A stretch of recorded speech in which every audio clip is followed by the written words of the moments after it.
Class 12 chemistry board exam के लिए important question है चैप्टर सोल्यूशन से। देखिए राइट है कि x बाई जो है, यहाँ देखिए ये x है और ये बाई है, ये 2 जो है प्योर लिक्विड है, ठीक है।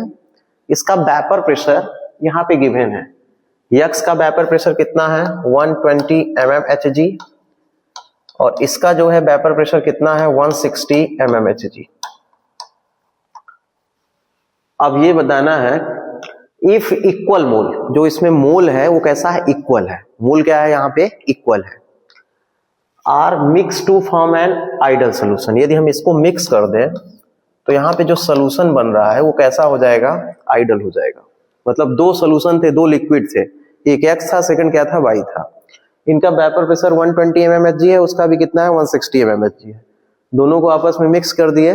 जब आपस में मिक्स कर दिए तो यहाँ पे क्या बन गया, आइडल सोल्यूशन बन गया। क्या बन गया, आइडल सोल्यूशन बन गया। अब ये जो आइडल सोल्यूशन हमारा बना हुआ है, आइडल सोल्यूशन, तो ये इस यहाँ पे जो मोल है, मतलब जो नंबर यहाँ पे मोल का है वो दोनों का इक्वल है और दोनों को मिक्स करने पे आइडल सोल्यूशन बन गया है। अब आपको ये बताना है कि calculate the vapour pressure of the solution. जब आपने दोनों को ऐड कर दिया तो ये जो सोल्यूशन बन रहा है इसका वेपर प्रेशर बताना है कि कितना इसका वेपर प्रेशर होगा। तो आपने ये पढ़ा होगा कि P टोटल इक्वल टू होता है, देखिए P टोटल इक्वल टू होता है P1 नॉट बैस साला शोध, P टोटल इक्वल टू होता है P1, या आप इसको ऐसे राइट कर सकते हैं P1 प्लस कितना P2। और आप ये जानते हैं कि P1 इक्वल टू होता है P1 नॉट x1 और P2 इक्वल टू होता है P2 नॉट x2, ठीक है। तो देखिए आप कैसे जानेंगे कि P2 नॉट कौन सा है, तो जिसका वेपर प्रेशर ज्यादा होगा वो P2 नॉट है। तो यहाँ पे आप ये जानेंगे कि P2 नॉट आपका क्या है, P2 नॉट जो है आप बताएंगे यहाँ पे P2 नॉट कितना है आपका 160 है और P1 नॉट आपका कितना है 120 है, mmHg है। अब यहाँ पे सेकंड ये राइट था हिंट कि जो मोल वहां पे ऐड है वो इक्वल मोल है। तो आप ये जानते हैं कि x1 plus x2 equal to कितना होता है, मोल फ्रैक्शन 1 होता है।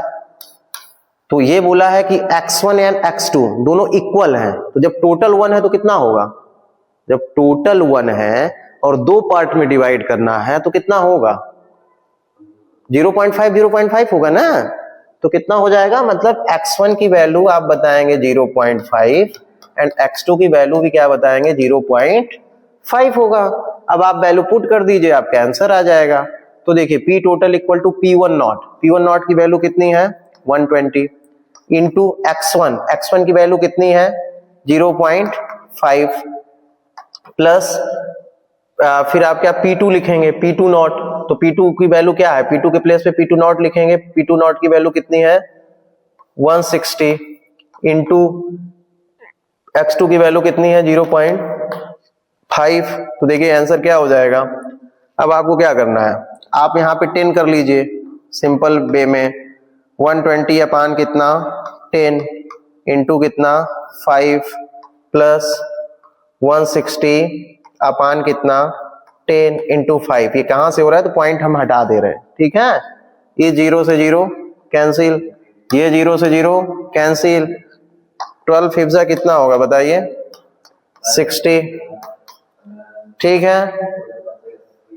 कितना हो गया 80 हो गया, ठीक है। तो आंसर कितना आ जाएगा 140 mmHg। तो P टोटल इक्वल टू क्या होगा 140 mmHg। यदि आपको बोर्ड एग्जाम में अच्छे मार्क्स लाना है तो आप हमारे YouTube पे जाइए, प्लेलिस्ट में वहां पे जाइए PYQ क्वेश्चन, देखिए 2018 से लेकर 2025 तक, और उसे आप सॉल्व कर लेंगे तो आप एवरी चैप्टर के जो भी बोर्ड एग्जाम में क्वेश्चन आएंगे उसे आप इजी वे में सॉल्व कर सकते हैं।